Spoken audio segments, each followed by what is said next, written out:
20 ஆண்டுகள் என்று சொல்லப்படுகிறது. ஆனால் அது 40 வயதை அடையும் போது அதன் வாழ்க்கையில் ஒரு மிகப்பெரிய திருப்புமுனை வருகிறது. அந்த வயதில் அதன் அலகு வளைந்து விடுகிறது. அதனால் இரையை சரியாக பிடிக்க முடியாது. அதன் நகங்கள் பலவீனமாகி விடுகின்றன. வேட்டையாடுவதும் கடினமாகி விடுகிறது. அதன் இறகுகள் கனமாகி உடலோடு ஒட்டிக்கொள்வதால் உயரமாக பறக்க முடியாது. அந்த நேரத்தில் கழுகுக்கு 2 வழிகள்தான் இருக்கும்.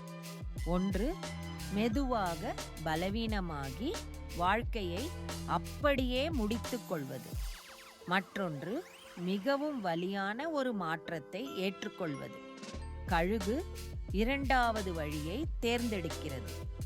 அது ஒரு உயரமான மலையின் உச்சிக்கு செல்கிறது. அங்கு தனியாக தங்கி தனது பழைய அலகை பாறையில் மீண்டும் மீண்டும் அடித்து உடைக்கிறது.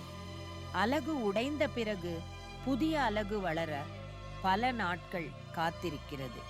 புதிய அலகு வந்த பிறகு அதை கொண்டு தனது பழைய நகடூலில் ஒன்றன் பின் ஒன்றாக அகற்றுகிறது.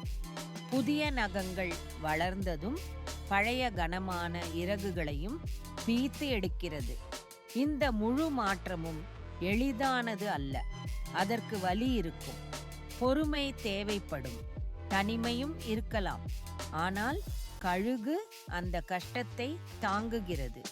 சில மாதங்களுக்குப் பிறகு அது புதிய அலகு, புதிய நகங்கள், புதிய இறகுகளுடன் மீண்டும் வானத்தில் முன்பை விட உயரமாகவும் வலிமையாகவும் பறக்கத் தொடங்குகிறது.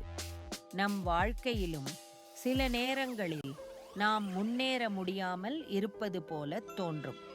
அப்போது நம்மிடம் 2 தேர்வுகள் இருக்கும். இதுதான் என் வாழ்க்கை என்று விட்டுவிடலாம், அல்லது நம்மையே மாற்றிக்கொள்ளலாம். சில நேரங்களில் மாற்றம் வலிக்கும். பழைய பழக்கங்களை விட வேண்டும், தவறான எண்ணங்களை மாற்ற வேண்டும், புதிய விஷயங்களை கற்றுக்கொள்ள வேண்டும். ஆனால் அந்த வலிக்குப் பிறகுதான் புதிய உயரம் கிடைக்கும். கழுகு தனது பழைய அலகையும் இறகுகளையும் விட்டதால்தான் மீண்டும் வானத்தை வென்றது. நாமும் நம்மை தடுத்து நிறுத்தும் பழைய பயம், பழக்கம், தயக்கம் ஆகியவற்றை விட்டுவிட்டால் வாழ்க்கையில் இன்னும் உயரமாக பறக்க முடியும். மாற்றத்தை ஏற்றுக்கொள்ளும் மனிதன்தான் உயரத்தை அடைகிறான்.